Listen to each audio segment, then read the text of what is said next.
harta ni bukanlah suatu yang maksiat. Harta yang kita cari, harta yang kita usahakan ini ialah satu saham, satu peluang, satu aktiviti yang akan kita gunakan hasil harta tu pada hari akhirat pula.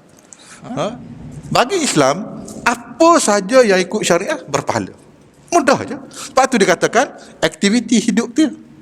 Kita kena penuhi aktiviti hidup kita dalam urusan harta ni mengikut syariah supaya kita akan dapat pahala. Jadi apa pun pastikanlah kehidupan kita tu dipenuhi dengan aktiviti-aktiviti amal soleh. Sebab tu kita belajar faraid ni sebenarnya kalau kita tengok sirah baginda Rasulullah SAW,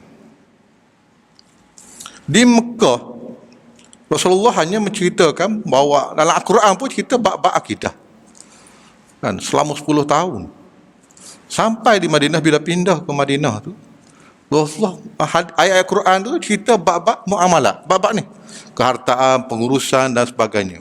Pasal apa? Untuk memastikan akidah tu dah beres, aktiviti hidup harian tu adalah berdasarkan syariat Islam. Sebab itu ayat baca tadi kan, wajahiduna fi sabilillah bi amwalikum wa anfusikum. Hendaklah kamu berjihad dengan diri dan harta kamu. Maksudnya harta-harta ni bukanlah suatu yang berdosa. Harta-harta ni bukanlah suatu yang maksiat. Harta yang kita cari, harta yang kita usahakan ini ialah satu saham, satu peluang, satu aktiviti yang akan kita gunakan hasil harta tu pada hari akhirat pula. Jual beli yang kita lakukan ialah untuk kita dapat barang. Beli air ni dapat barang kan, kita beli barang, beli satu ni keluar duit, dapat beli, dapat air. Orang Islam beli ni dapat air, dalam waktu sama dia dapat pahala. Pasal apa?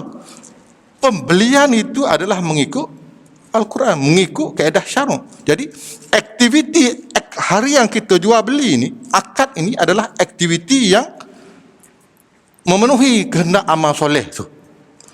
Jadi amal soleh dalam harta ni banyak.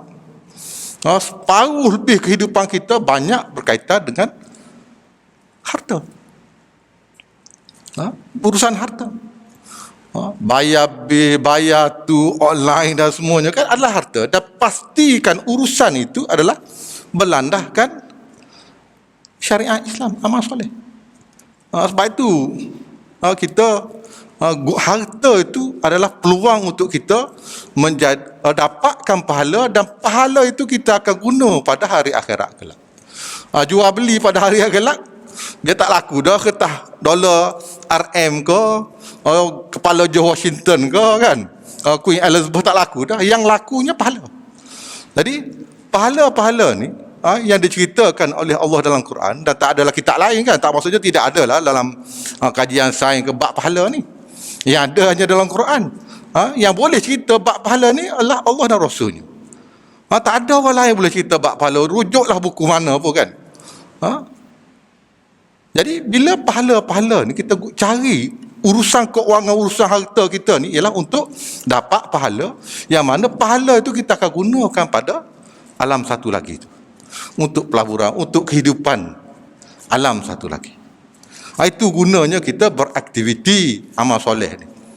Untuk kita balik, bukan balik kan, singgah satu tempat lagi ke tempat seterusnya, hasil daripada aktiviti soleh, amal soleh kita. Keluar RM1, dapat barang RM1, dapat pahala. Pasal apa? Kita ikut syariah, kita ikut Al-Quran. Tapi ramai juga orang yang keluar RM1, dapat RM1, tapi tak dapat pahala. Itu untungnya dari akhirat bagi orang-orang yang beriman. Sangat untung kan? Pasal semua kita buat, semua usaha yang kita lakukan adalah untuk akhirat.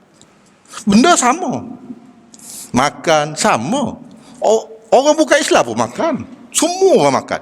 Tapi kita makan kenyang, pahala dapat. Pasal apa? Ikut syariat. Sama juga bila masalah duit. Kita dapat duit pun pahala, keluar duit pun pahala. Sepatutnya kan? Sepatutnya begitu.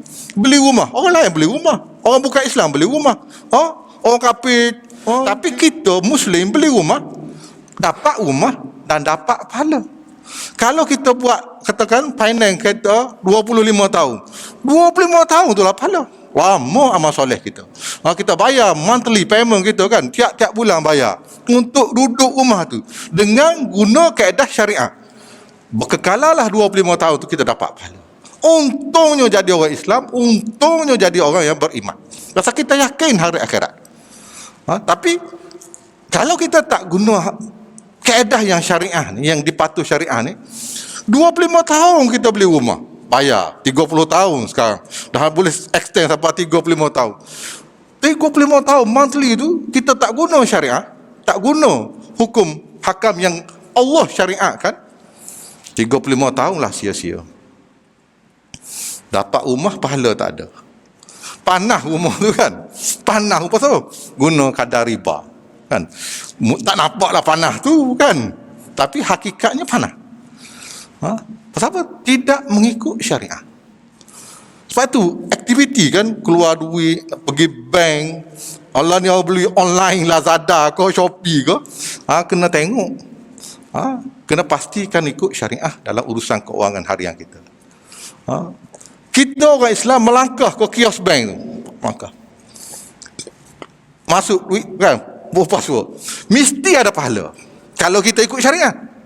Tapi kalau kita tak ikut syariah, hollow lah 100 kali pun tak ada apa, sia-sia. Siapa? Tak ada apa-apa, bukan amal soleh. Bagi Islam, apa saja yang ikut syariah berpahala, mudah je. Sebab tu dikatakan aktiviti hidup dia. Kita kena penuhi aktiviti hidup kita dalam urusan harta ni mengikut syariah, supaya kita akan dapat pahala. Semua kita 24 jam saja hidup, dan semua kita akan berurusan menggunakan harta. Cuma cara kita masing-masing lah. Sebab tu bagi orang beriman, cara kita begini, cara mudah kan. Cuma Islam ni diatur semua, tak ada yang tidak diatur oleh Islam bab harta. Sebab tu dalam Islam, ada bank Islam kan. Di negara mana semua ada bank Islam, banyak sekarang ni kan. Cuma beberapa negara lagi tidak ada bank Islam. Kenapa ada bank Islam? Di di Switzerland, Thailand, kenapa ada bank Islam? Kenapa tak ada bank Buddha di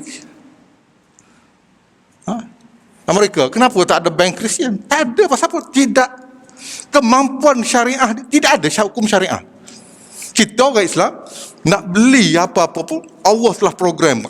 Rasulullah SAW daripada awal lagi bila ayat-ayat berkaitan dengan muamalah tu turun macam-macam ayat.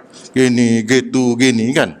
Sampai ke urusan bank pun disyariatkan, dijaga, dipelihara. Termasuk wasiat kan. Wasiat yang kita duk belajar tu Allah syariatkan.